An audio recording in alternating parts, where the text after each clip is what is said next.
Olá, meus colegas, tudo bem com vocês? Vamos falar um pouquinho hoje sobre a aplicabilidade do artigo 312 do Código de Processo Penal, que estabelece que as partes farão as perguntas diretamente às testemunhas e, ao final, se sobrar alguma questão a ser esclarecida das perguntas já feitas, o magistrado ou a magistrada poderão perguntar à testemunha. O que diz isso?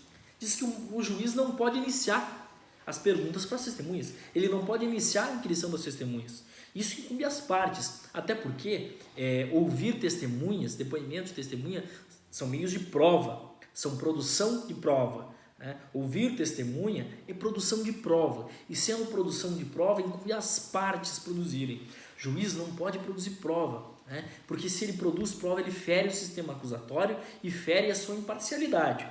Inclusive, a primeira turma do STF decidiu, em abril de 2021, que o juiz não pode iniciar a inquirição, dando valia para o artigo 212 do Código de Processo Penal. Veja, eu já vi muita gente falar o seguinte: bom, mas o juiz com alguma dúvida pode perguntar para beneficiar o réu.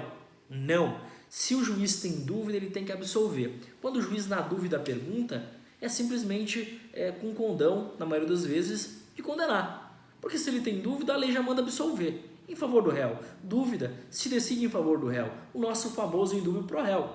Ou seja, se ele tem dúvida, ele vai perguntar, e quando ele pergunta, ele produz prova, ele está ajudando a acusação. Ele quer achar alguma prova para condenar. E fere, assim, o sistema acusatório e fere também a sua imparcialidade.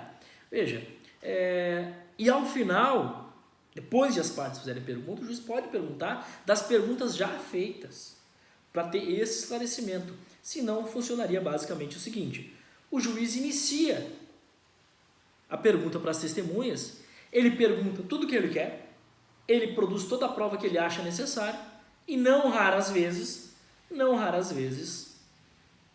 depois de terminada a inquirição por parte do juiz, ele diz: passa a palavra para o Ministério Público. E não raras vezes, eu pego o celular e vou mexer no celular. E depois, terminou o Ministério Público, passa a palavra à defesa. Ora, o juiz produz a prova e depois ele diz: agora vocês brinquem de perguntar, porque o que eu queria saber eu já sei. Isso fere o sistema acusatório, isso fere a imparcialidade. Então, por isso que a lei diz que o magistrado não pode iniciar a inquirição das testemunhas, porque ouvir testemunha é produzir prova e o juiz não produz prova. Tá certo, meus amigos? Um forte abraço e quero ouvir a opinião de vocês.